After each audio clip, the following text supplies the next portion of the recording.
देखिए इधर से आई, इधर से इससे पहले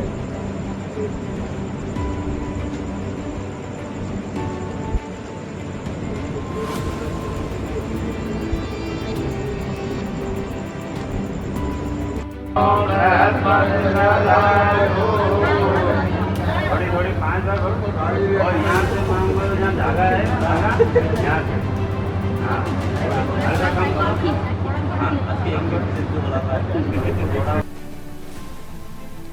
सोनम, तुमने ऐसा क्यों किया? किसी ने कभी सोचा भी नहीं था राजा रघुवंशी के दिल में बसी वो खूबसूरत दुल्हन सोनम, जिसके साथ उसने 7 जन्मों का वादा किया था, उसी के हाथों उसकी जिंदगी का अंत हो जाएगा। इंदौर का वो नौजवान जिसने 11 मई को अपनी नई नवेली दुल्हन के गले में जयमाला डाली, सपनों की उड़ान भरी और 20 मई को हनीमून के लिए शिलोंग की राह पकड़ी। क्या उसे पता था कि ये उसकी आखिरी यात्रा होगी? सोनम, तुमने ऐसा क्यों किया? वो आंखें जो तुमसे प्यार करती थीं, वो दिल जो तेरे लिए धड़कता था, उसने तेरा क्या बिगाड़ा था? शादी के महज 13 दिन बाद तूने सुपारी देकर अपने ही पति की हत्या करवा दी। वो राजा जिसने तेरे साथ जिंदगी के हर रंग को जीने का सपना देखा, तूने उसे खाई में फेंक कर उसकी सांसों को हमेशा के लिए छीन लिया।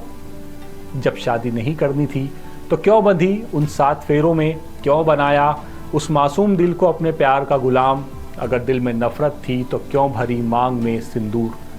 सोनम, तूने ना सिर्फ राजा की जिंदगी छीनी, बल्कि एक माँ की गोद, एक भाई की हंसी और एक परिवार के सपनों को तार तार कर दिया। आज गाजीपुर के एक ढाबे पर खाना खाते वक्त जब पुलिस ने तुझे गिरफ्तार किया, क्यों तेरा दिल नहीं कांपा? क्या उस पल राजा की वो मुस्कान तुझे याद नहीं आई? मेघालय पुलिस ने बताया कि तूने मध्य प्रदेश के बदमाशों को सुपारी दी थी, लेकिन सोनम, वो कौन सा गुनाह था जो तुझसे बर्दाश्त ना हुआ? वो कौन सी मजबूरी थी जिसने तुझे इतना बेरहम बना दिया? राजा का शव 200 फीट गहरी खाई में सड़ा गला मिला, उसके हाथ पर गुदा राजा नाम का टैटू उसकी पहचान बन गया। लेकिन सोनम, तू तो जिंदा थी, फिर भी तेरा दिल पत्थर कैसे बन गया? परिवार आज भी तेरी तलाश में था, ये उम्मीद लिए कि शायद तू जिंदा मिले, लेकिन तू तो हत्यारी निकली। सोनम, तुमने ना सिर्फ राजा को मारा, बल्कि प्यार, विश्वास और रिश्तों की पवित्रता को भी कुचल दिया। आज इंदौर की गलियों में राजा की मां का रोना, उसके भाई विपिन का दर्द और पूरे रघुवंशी समुदाय की चीख गूंज रही है। वो पोस्टर जो राजा के घर के बाहर लगा चीख चीख कर कह रहा है कि मैं मरा नहीं, मुझे मारा गया। सोनम, तुमने ऐसा क्यों किया? क्या जवाब देगी उस माँ को जिसका बेटा तुझ पर जान छिड़कता था? क्या जवाब देगी उस भगवान को जिसके सामने तूने 7 वचन लिए? ये सवाल हर उस दिल को रुला रहा है जो इस दर्दनाक कहानी को सुन रहा है। उत्तर प्रदेश के गाजीपुर से गिरफ्तार हुई सोनम रघुवंशी की चुप्पी कई सारे सवाल खड़े कर रही है। मामले को लेकर सबसे पहले मेघालय के सीएम कॉनरेड संगमा ने ट्वीट किया और राजा की हत्या का खुलासा करने की बात कही। मेघालय की डीजीपी भी ये कहती हैं कि सोनम ने ही अपने पति राजा की हत्या की है और फिर अपने पति राजा रघुवंशी की हत्या के आरोप में गिरफ्तार हुई सोनम मेघालय से लगभग 1100 किलोमीटर दूर गाजीपुर में मिलती हैं। मेघालय पुलिस कहती है कि वो सोनम की ट्रांजिट रिमांड लेकर उसे शिलोंग लेकर के जाएगी। आरोप है कि सोनम ने अपने प्रेमी के साथ मिलकर इस पूरे घटनाक्रम को अंजाम दिया और फिर राजा को मौत के घाट उतार दिया। लेकिन ये कहानी जितनी सीधी और सपाट दिखाई दे रही है उतनी है नहीं, क्योंकि इस कहानी में कई उतार चढ़ाव है। 11 मई से इस पूरी कहानी की शुरुआत होती है, जो 9 जून को किसी मोड़ पर पहुंचती हुई दिखाई देती है। आपको एक एक करके इस केस के शुरू से लेकर के अब तक का पूरा घटनाक्रम इस वीडियो में समझाते हैं। सबसे पहले बात करते हैं 11 मई की। तो 11 मई को इंदौर के ट्रांसपोर्ट कारोबारी राजा रघुवंशी की शादी सोनम से होती है। इसके बाद दोनों हनीमून मनाने के लिए मेघालय की राजधानी शिलोंग जाते हैं और वहीं पर इस पूरे प्लान को अंजाम दिया जाता है। 22 मई को दोनों सोहरा की यात्रा पर निकलते हैं। शिलोंग में सागर सेन सामल से 4 दिन के लिए बाइक किराए पर लेते हैं। 22 मई की शाम गाइड की मदद से डबल डेकर पुल की ओर बढ़ते हैं। 23 मई को पुलिस को ये सूचना दी जाती है कि एक लावारिस बाइक खड़ी है जिसमें चाबी भी लगी हुई है। 24 मई को राजा के परिवार का दोनों से संपर्क टूट जाता है। 27 मई को कैलाश विजयवर्गीय केंद्रीय गृह मंत्री अमित शाह को मामले की जानकारी देते हैं। सीएम मोहन यादव मेघालय के सीएम से बात करते हैं। 27 मई की ही शाम को सर्चिंग के दौरान पुलिस को 2 बैग पहाड़ी इलाके से मिलते हैं। बैग बाइक से कुछ दूर पड़े थे। 28 मई को सांसद शंकर लालवानी शिलोंग में पुलिस अधिकारियों से मिलते हैं। 29 मई को तेज बारिश के चलते ये पूरी जो सर्चिंग है वो रोक दी जाती है। 30 मई को वापस से सर्चिंग शुरू होती है। देर शाम तक दोनों का कुछ पता नहीं चलता। 31 मई को फिर बारिश के चलते सर्चिंग रोकनी पड़ती है। 1 जून को परिवार ज्योतिष को दोनों की कुंडली दिखाता है। 2 जून को इसके बाद राजा का शव गहरी खाई में बरामद होता है। 3 जून को पोस्टमार्टम रिपोर्ट में राजा की हत्या पेड़ काटने वाले हथियार से होने की बात सामने आती है। 4 जून को राजा का शव इंदौर पहुंचता है। 5 जून को शिलोंग के होटल से दंपत्ति का सीसीटीवी सामने आता है। 6 जून तक सोनम पुलिस को नहीं मिलती। 7 जून को एक और सीसीटीवी सामने आता है जिसमें दोनों दिखाई देते हैं। 7 जून को ही सीएम मोहन गृह मंत्री अमित शाह से सीबीआई जांच की मांग करते हैं और 9 जून को सोनम यूपी के गाजीपुर से एक ढाबे से बरामद होती हैं। पुलिस सोनम को राजा की हत्या के आरोप में गिरफ्तार करती है। शिलोंग पुलिस का दावा है कि सोनम ने यूपी के गाजीपुर के नंदगंज पुलिस स्टेशन में सरेंडर किया। गाजीपुर के नंदगंज में काशी ढाबे के मालिक साहिल यादव ने बताया कि सोनम बदहास हालत में उनके पास आई। वो रो रही थी। उसने उनसे मोबाइल मांगा और कहा कि मुझे अपनी फैमिली से बात करनी है। फोन पर वो रोने लगी। इसके बाद सोनम के भाई का ढाबे के जो मालिक है उनके पास फोन आता है। उन्होंने पुलिस को फोन करने के लिए कहा। इसके बाद शिलोंग में पुलिस एक प्रेस कॉन्फ्रेंस करती है और ये बताती है कि राजा की हत्या में सोनम रघुवंशी और उसके प्रेमी राज कुशवाहा को मुख्य आरोपी बनाया गया है। जिन आरोपियों को गिरफ्तार किया उनमें 5 आरोपियों को मध्य प्रदेश, उत्तर प्रदेश के साथ साथ अलग अलग जगह रात भर डाली गई रेड में पकड़ा जाता है। एमपी के बीना से आनंद को, इंदौर से राज कुशवाहा, विशाल चौहान, आकाश राजपूत और उत्तर प्रदेश के ललितपुर से आकाश लोधी को पुलिस हिरासत में लेती है।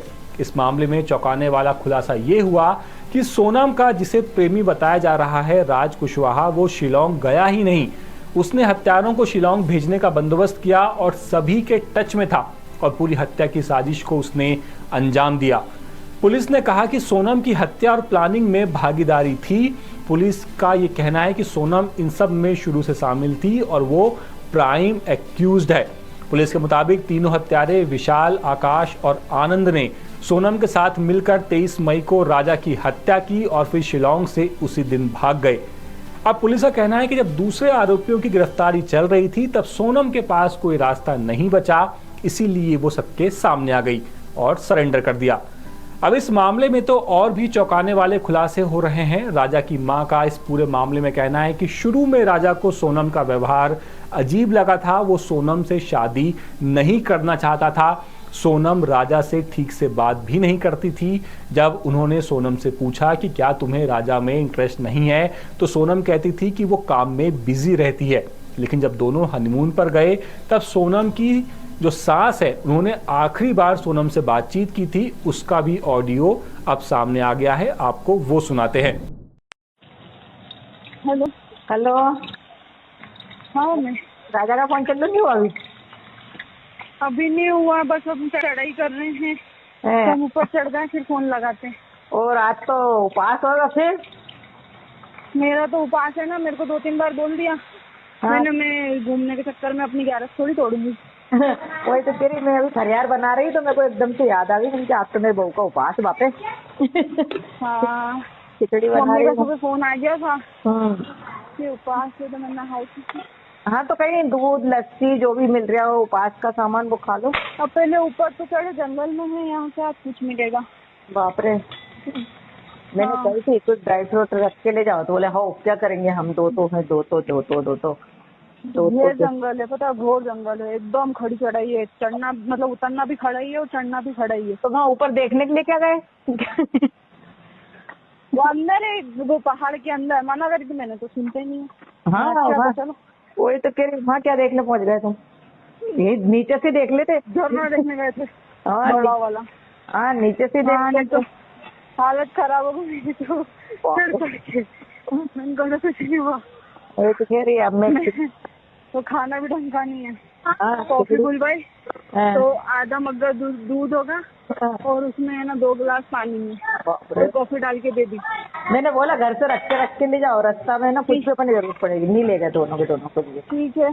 हाँ, ऐसा लगा कि पता नहीं क्या पी रहे, तो मैंने तो फेंक दी उसको तुरंत। वहाँ तो ऐसी और मिलती। खाने के नाम पे कुछ भी नहीं है वहाँ पे। हाँ, नहीं मिल रही होगा, है ना। सांस फूल रही। हाँ हाँ, छूट गई तो लगाती हूँ ऊपर पहुँच के। हाँ, कोई दिक्कत नहीं, लग गया ना फोन बस। हाँ। चाची गई खूब पहाड़ पे, जंगल में। हेलो। हेलो, हाँ मैं राजा का फोन चालू नहीं हुआ अभी? अभी नहीं हुआ, बस अब चढ़ाई कर रहे हैं तो हैं? हम ऊपर चढ़ गए फिर फोन लगाते हैं। और आज तो उपवास होगा फिर? मेरा तो उपास है ना, मेरे को 2-3 बार बोल दिया। हाँ। मैं घूमने के चक्कर में अपनी ग्यारस थोड़ी तोड़ूंगी। वही तो कह रही, मैं अभी फरियार बना रही तो मेरे को एकदम से याद आ गई, मैंने कहा आज तो मेरे बहू का उपवास बापे। हाँ, खिचड़ी बना मम्मी रही का हूँ। सुबह फोन आ गया था हम्म। कि उपवास है, तो मैं नहाई थी। हाँ, तो कहीं दूध लस्सी जो भी मिल रहा हो उपवास का सामान वो खा लो। अब पहले ऊपर तो चढ़े, जंगल में है, यहाँ से आज कुछ मिलेगा। बाप रे। मैंने हाँ। कही थी कुछ ड्राई फ्रूट रख के ले जाओ, तो बोले हाँ क्या करेंगे हम, दो तो ये जंगल है, पता है, घोर जंगल है, एकदम खड़ी चढ़ाई है। चढ़ना मतलब उतरना भी खड़ा ही है और चढ़ना भी खड़ा ही है। तो वहाँ ऊपर देखने के लिए क्या गए? वो अंदर है, वो पहाड़ के अंदर। मना करी थी मैंने तो सुनते नहीं है। हाँ, अच्छा, वहाँ तो चलो। वही तो कह रही, वहाँ क्या देखने पहुँच गए तुम? ये नीचे से देख लेते। झरना देखने गए थे, हाँ, बड़ा वाला। हाँ, नीचे से हाँ, देख नहीं तो लेते। हालत खराब हो गई तो चढ़ के। मैंने कहा कुछ नहीं हुआ। वही तो कह रही अब मैं। तो खाना भी ढंग का नहीं है। हाँ, कॉफी बुलवाई हाँ। तो आधा मग्गा दूध होगा और उसमें है ना 2 गिलास पानी में बाप रे। और कॉफी डाल के दे दी। मैंने बोला घर से रख के ले जाओ, रास्ता में ना कुछ भी अपनी जरूरत पड़ेगी, नहीं ले गए दोनों के लिए। ठीक है। हाँ, ऐसा लगा कि पता नहीं क्या पी रहे, तो मैंने तो फेंक दी उसको तुरंत। वहाँ तो ऐसी और मिलती। खाने के नाम पे कुछ भी नहीं है वहाँ पे। हाँ, नहीं मिल रही होगा, है ना। सांस फूल रही। हाँ हाँ, छूट गई तो लगाती हूँ ऊपर पहुँच के। हाँ, कोई दिक्कत नहीं। राजा रघुवंशी हत्याकांड में ये बात भी सामने आई कि जब राजा का अंतिम संस्कार किया जा रहा था तब वहां पर मुख्य आरोपी राज कुशवाहा भी मौजूद था, जबकि सोनम की अपने प्रेमी राज कुशवाहा के साथ घंटों बात होती थी। ऐसा भी सामने आ रहा है कि हनीमून पर जाने से पहले सोनम ने खाते से 9 लाख रुपए निकाले थे। माना जा रहा है कि सोनम ने ये रकम राजा की सुपारी किलिंग के लिए खाते से निकाली थी। राजा रघुवंशी की हत्या का मास्टरमाइंड राज कुशवाहा को सोनम से 5 साल छोटा बताया जा रहा है और इन दोनों का प्रेम प्रसंग है। बता दें कि सोनम का प्लाईवुड का व्यापार है और राज उसी में बिलिंग का काम करता था। दोनों की नजदीकियां प्रेम में बदल गईं और इस प्रेम में तब अड़चन आई जब सोनम की शादी राजा से होने की बात तय हो गई। दूसरी तरफ सोनम के घरवाले इन आरोपों को मानने से अब तक इनकार कर रहे हैं। उनका कहना है कि जब तक उनकी बेटी अपने मुंह से ही सब कुछ कबूल नहीं कर लेती तब तक वो ये नहीं मानेंगे कि उनकी बेटी ने किसी का खून किया है या फिर खून करने में शामिल है। दूसरी तरफ सोनम का भी ये कहना है कि उसने राजा की हत्या नहीं की है, बल्कि जो वहाँ पे जो लुटेरे हैं उन्होंने राजा की हत्या की है गहने लूटने के चक्कर में। पर सोनम अब पुलिस की गिरफ्त में है और शिलांग पुलिस सोनम को लेकर गाजीपुर से निकल रही है। गाजीपुर पुलिस वाराणसी बॉर्डर तक इन्हें पहुंचाएगी और इसके बाद मेघालय पुलिस इन्हें अपनी सुरक्षा में लेकर के शिलांग तक जाएगी। इस पूरे मामले में अभी ये भी सामने आ रहा है कि पुलिस ने एमपी पुलिस ने जिन लोगों को गिरफ्तार किया है उन्हें अब कल एयरपोर्ट के जरिए शिलांग लेकर के जाया जाएगा, क्योंकि ये पूरा केस मेघालय की राजधानी शिलांग में ही चलेगा। लेकिन कुल मिलाकर जिस तरीके से पूरी कहानी 11 मई से चली और 9 जून तक इस कहानी में कोई एक नया मोड़ आया, एक नया ट्विस्ट आया, ये कहानी किसी फिल्म की स्टोरी से कम तो बिल्कुल नजर नहीं आ रही है। ये पूरा अपडेट, ये पूरी खबर इंदौर से हमारे विशेष संवाददाता संजय गुप्ता और इंदौर से ही हमारे विशेष जर्नलिस्ट हमारे जो साथी हैं विश्वनाथ सिंह, इन सब की मदद से हम ये सब आप तक लेकर के आए थे। अपडेट्स के लिए बने रहिए द सूत्र के साथ। नमस्कार। लेटेस्ट, इन्वेस्टिगेटिव और इन डेप्थ खबरें देखने के लिए ज्वाइन कीजिए द सूत्र का व्हाट्सएप चैनल, सब्सक्राइब कीजिए यूट्यूब चैनल, लाइक कीजिए फेसबुक पेज और पढ़ते रहिए वेबसाइट www.daसूत्र.com।